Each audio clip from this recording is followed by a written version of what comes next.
नमस्कार देशभक्तों, welcome to nurse explained. आज हमारी वीडियो थोड़ी अलग होने वाली है। हमारे देश में अभी इस वक्त कन्वर्शन को लेके एक बहुत बड़ा तूफान उठा हुआ है। हाल ही में यूपी पुलिस ने एक बहुत बड़े कन्वर्शन रैकेट को एक्सपोज किया है। पहले तो वहाँ पे 2 अक्यूज पकड़े जा चुके थे और अब 4 और भी पकड़े गए हैं और उन लोगों ने ये कबूल किया है कि वो लोग एक साथ मास कन्वर्शन कराते थे भारत के अलग अलग जगहों पे। तो जब कन्वर्शन की बात हो ही रही है तो आज इस वीडियो में हम कन्वर्शन की क्वीन के बारे में बात करते हैं और हमारी कन्वर्शन क्वीन है मदर टेरेसा।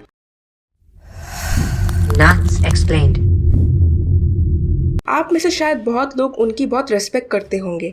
मैं भी उनकी बहुत रेस्पेक्ट करती थी, लेकिन जब मुझे ये पता चला कि उनका एक्चुअल मोटिव क्या था तो मुझे भी हैरानी हुई। मुझे भी ये लगता था कि ये एक ऐसी औरत है जो गरीबों और बीमार लोगों की सेवा करती है। हम अपनी आंखों से जिन पेशेंट्स को देख भी नहीं सकते उन पेशेंट्स की वो मलहम पट्टी करा करती थी, लेकिन उनकी असलियत कुछ और ही थी। अगर हम best humans to live on earth का लिस्ट देखें तो उस लिस्ट में भी इनका नाम है। वो पीस और लव की पिनकल बताई जाती है और उन्हें सेंट की उपाधि के साथ साथ नोबेल पीस प्राइज भी मिल चुका है।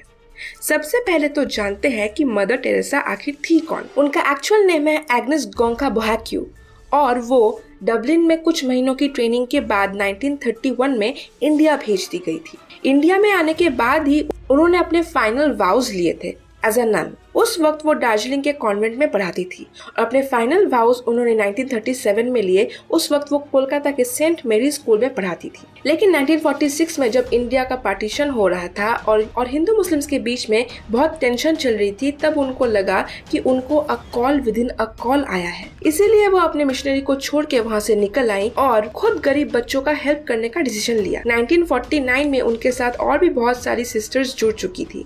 1950 में उन्होंने मिशनरीज ऑफ चैरिटी को स्थापित किया, वो भी वेटिकन सिटी के परमिशन के साथ। मिशनरीज ऑफ चैरिटी में वो गरीब बच्चों को एजुकेशन भी देती थी। बीमार लोगों की चिकित्सा भी शुरू हो गई। तो ये सब सुन के तो जाहिर है हम लोगों को लगता ही होगा कि ये तो बहुत अच्छा काम हो रहा था, लेकिन कहानी कुछ और है। पहले तो इनके पास कोई भी डोनेशन नहीं आ रही थी, लेकिन कुछ ही दिनों में मिशनरीज ऑफ चैरिटी के पास लाखों करोड़ों के डोनेशंस आने लगे और यहाँ से जो पैसा आ रहा था वो लोगों की मदद में ना लगा के किन किन प्राइवेट अकाउंट्स में जा रहे थे उनका कोई हिसाब नहीं है। यहाँ पर जो बीमार लोग थे उनको मदर टेरेसा पेन किलर तक भी नहीं देती थी। जब एक कैंसर पेशेंट ने पूछा कि इतने दर्द में आप हमको पेन किलर क्यों नहीं दे रही हैं, तो मदर टेरेसा ने कहा था कि ये जो पेन है वो आपको जीसस के साथ जोड़ता है। जीसस मरने से पहले जो पेन फील कर रहे थे आप भी वही फील कर रहे हो, तो इस पेन को आप जीसस की किस की तरह मान लीजिए। लेकिन वो कैंसर पेशेंट भी दबंग था। उसने कह दिया, प्लीज आप जीसस को कहिए कि मुझे और किस ना करें।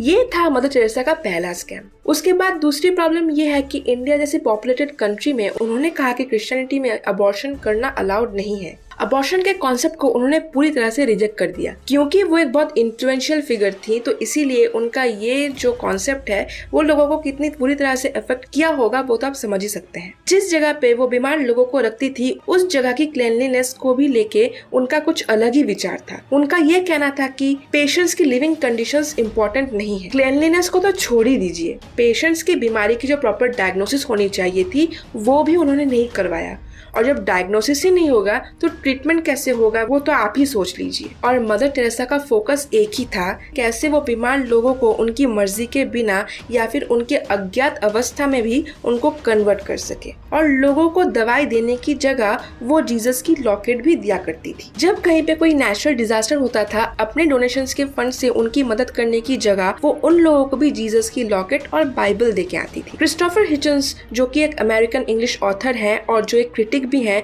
उन्होंने मदर टेरेसा के ऊपर एक बुक लिखी थी जिसका नाम था द मिशनरी पोजीशन। उस बुक में उन्होंने मदर टेरेसा का भयंकर खुलासा किया था और ये भी लिखा था कि मदर टेरेसा गरीब की नहीं गरीबी की दोस्त है, क्योंकि जहाँ पर गरीबी होगी वहाँ लोग कमजोर होंगे और उनको कन्वर्ट करना भी आसान होगा, और गरीबी होगी तभी उनकी मदद करने के लिए लोग डोनेशंस देंगे और तभी उनके फाउंडेशंस को ढेर सारी डोनेशंस मिलेगी। मदर टेरेसा खुद अपने हेल्थ के लिए विदेश में ट्रीटमेंट करवा रही थी, जबकि रिपोर्टेडली उन्होंने गरीब लोगों को पेन किलर तक देने से मना कर दिया था। क्रिस्टोफर हिचन्स ने मदर टेरेसा का एक इंटरव्यू भी लिया था। उस इंटरव्यू में मदर टेरेसा ने खुद कहा था कि भारत में वो क्रिश्चियन लोगों की संख्या बढ़ाना चाहती हैं और वो जो काम करती हैं वो सोशल वर्क के लिए नहीं करती हैं, वो ये काम करती हैं जीसस के लिए और चर्च के लिए। मिशनरीज ऑफ चैरिटी को जो भी डोनेशन देता था मदर टेरेसा वो एक्सेप्ट कर लेती थी, चाहे वो डोनेशंस ब्लैक मनी से ही क्यों ना आए, और वही डोनेशन का पैसा जो गरीबों की मदद के लिए यूज होना चाहिए था उसका ज्यादातर पैसा वो वेटिकन सिटी के चर्च में ही इन्वेस्ट कर देती थी। खबर तो ये भी है जितने भी ऑर्फन्स उनके अंडर में थे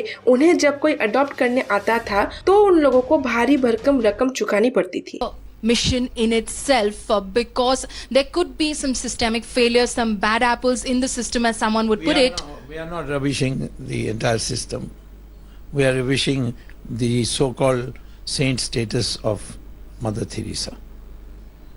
That is what the Panchajanya article is all about. Because in her name, these things are being constructed. And the activities are still So like you say, in her name, so why take back her Bharat Ratna? In her name, there could be people who could be misusing. Her time she did a lot of criminality. It is documented in that book by Christopher Hurston or something like that. It's Bengal Mamata Banerjee who's saying that this is all a campaign by the BJP to, in a sense, tarnish the image, the larger image of a minority community. I am going by facts. If Mamata wants to have a debate with me on this, I am ready to have a debate. I can produce facts which will shake the roots, people to their roots, the kinds of things she did. I don't think we need to, she has got universities named after her. She's called a saint in our country. I'm sorry, this is not true. For one sadhu somewhere, so much halla gulla goes on our media. Even the Shankaracharya was falsely arrested. The Shankaracharya of Kanchi. But is this about religion? This isn't. This is the misuse of religion in the name of Christ. तो आपको क्या लगता है कि mother Teresa ने सच में अच्छा काम किया है? क्या आपको लगता है कि उन्हें सेंट की उपाधि मिलनी चाहिए थी? मुझे तो लगता है उनको सेंट की उपाधि बिल्कुल जस्टिफाइड तरीके से मिली है, क्योंकि उनसे अच्छा क्रिश्चियनिटी का प्रचार शायद ही किसी और ने किया होगा। और ये काम उन्होंने किया है भारत के गरीब और बीमार लोगों को एक्सप्लॉइट करके। उनको अच्छी शिक्षा और ट्रीटमेंट देनी चाहिए थी, लेकिन उन्हें बीमार लोगों को पेन किलर तक भी नहीं दिया गया और उनकी जानकारी या फिर कंसेंट के बिना ही उन लोगों को बैप्टाइज भी किया। तो कमेंट सेक्शन में आप जरूर बताएं कि आपका क्या विचार है मदर टेरेसा के बारे में। वीडियो को खत्म करते हैं कुछ अतरंगी प्रेजेंट मिशनरीज की हरकतों को देख के।